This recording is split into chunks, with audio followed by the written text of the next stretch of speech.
I thought yesterday the right decision was made, and I'm not really sure it's that debatable. Ooh. But given the name involved, it has become debatable. What we thought was going to be Bill Belichick's job in Atlanta has become now Raheem Morris. Raheem Morris was hired yesterday, the Rams DC, former Bucs coach. He was hired as the head coach of the old Atlanta Falcons.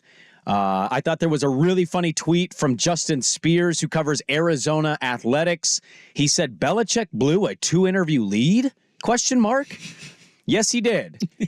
And the Falcons decided to audible out of Belichick and go to Raheem Morris. I don't know what you're going to say. I thought this was a no-brainer decision for them, and I give that front office, not the owner, the front office, a lot of credit for not making what I personally think is a bad decision. Yeah, I find the conversation interesting about, do you want a defensive or offensive coach, depending on where you're at? Like, that's the thing we debate every offseason. What do you prefer? What works better? What would you rather have? And that's the only criticism I have of this hire, because I think Atlanta is a good roster. We know that. At least we assume their skill position players are good, even though they couldn't touch the football under Arthur Smith. But they need the most important piece. Like, they don't have that, and they need to go find it. Now, maybe it's Justin Fields in a trade with Chicago.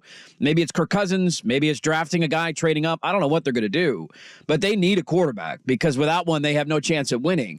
And so for that reason, I didn't mind not going to Belichick, because this doesn't feel like it's a, hey, plug in the coach. Next year, you're going to be relevant, and the Falcons are going to be good. It feels like, to me, more of a, give it 2 or 3 years, and you'll eventually get there. And I don't think that's the right job at this point for Bill Belichick. So I agree with you there. I just think the only question that I would have is, if you're drafting somebody, if you're trading for Justin Fields, and we have this debate every offseason, would you rather have Raheem Morris or Ben Johnson? Right? That to me is the debate, but I don't have any issue with them going Morris over Belichick. Well, I like the youth part of that, between those two candidates, and also a coach that's pretty highly regarded in the league. Yeah. Raheem Morris has a lot of respect from a lot of players. Players were tweeting out yesterday, congratulations, they got a great one. Gets a second chance. Not a lot of coaches get a second chance. Well, there are coaches that get a lot of second chances and third chances and fourth chances, and there's others that don't. The narrative and noise around Todd Bowles, for example, is interesting this year. They get to the playoffs. There's coaches that don't, and we don't question it. Right. Raheem Morris, to me, is a good roll of the dice. I don't know if it's going to come up snake eyes or 7, but it's something that I would have much preferred if I was in Atlanta hosting a show over Belichick. And you can say, well, that's crazy. Yeah, Belichick's going to get more attention, more of the headlines, bigger deal. That dude hired Matt Patricia as his offensive coordinator. And I said this when it happened. That, to me, was a fireable offense. I don't give a damn what you got in your trophy case. What about his pencil, though? He's got a pencil. What are you doing? He's a scientist. Like, and honestly, I don't know if he's going to get one of the 2 jobs remaining, the Seahawks or the Commies. It doesn't feel like the Hawks are going the Belichick route. The Commies could happen, maybe. But maybe. It's an East Coast team. They're desperate. I can see it. Okay. I have a lot of respect for that guy. I also, I just think coaches, as great as they all kind of age out of the sport. And he didn't seem to have a whole lot of respect going on in that locker room the last couple of years. His offenses were absolute jokes. He could not sign anybody in free agency worth a damn. He spent all that money, and it got him nothing. I think it's fair to legitimately say, if you think he's washed up and don't want to do it, I actually don't blame you at all. If you want to give him a chance, good luck to you, because I've seen no evidence that guy is still elite and great at that position. Yeah, this is where we slightly disagree. This is where we will disagree. Yeah, I think he needs a quarterback, like any coach needs a quarterback. And Raheem Morris will fail if he can't find a quarterback. Like, this is true of any head coach. And Mac Jones, you're not wrong at all in the criticisms of his offensive coordinator hire. It was embarrassing. It was bad. It was almost disrespectful to his young quarterback who was trying to develop in this league. That's the point, though. He drafted the quarterback and then gave him a defensive coordinator to call offensive plays. Totally fair. I also don't look at Mac Jones and think that many offensive coordinators would work there. So there's a both sides of the coin angle for it for me. I look at him more as a kind of like a transfer portal fifth-year quarterback. I view him like a hired gun. Like if you have a good situation, everything's kind of settled, you just need the guy who has done it, who has the experience, who can improve your defense maybe slightly, and he's not going to be there for 10 years. He's going to be there for 2 to 3 years because that's probably all he has left in the tank. Like this is where I think, I heard Mina Kimes say this the other day, that she wouldn't be surprised if he took a year off. And this was before Raheem Morris was even hired in Atlanta, just because let's see what the landscape looks like a year from now. Like nobody else talked to him. This was reportedly just Atlanta. Nobody else was really that interested. Exactly. And I think if you're Belichick, I would look at it and just say, is that the right job for me?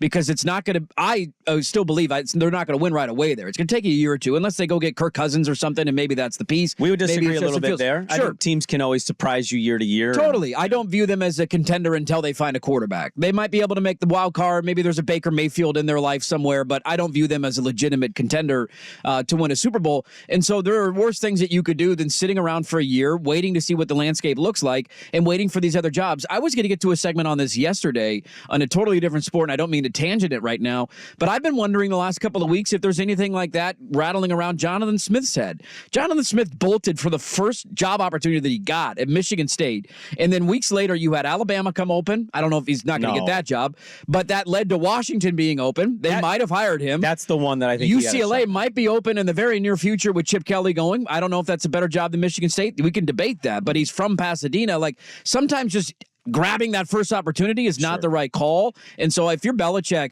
I get all of your criticisms. I don't think he's washed up. I just think he needs a quarterback. And I don't think waiting a year to see a better job open up is the worst thing for him to do. I would probably in any other circumstance agree had he not drafted a first-round quarterback 2 years ago or 3 years, whatever it was, and then like make all of the decisions he made after that and not give a damn about skill position guys. Yeah.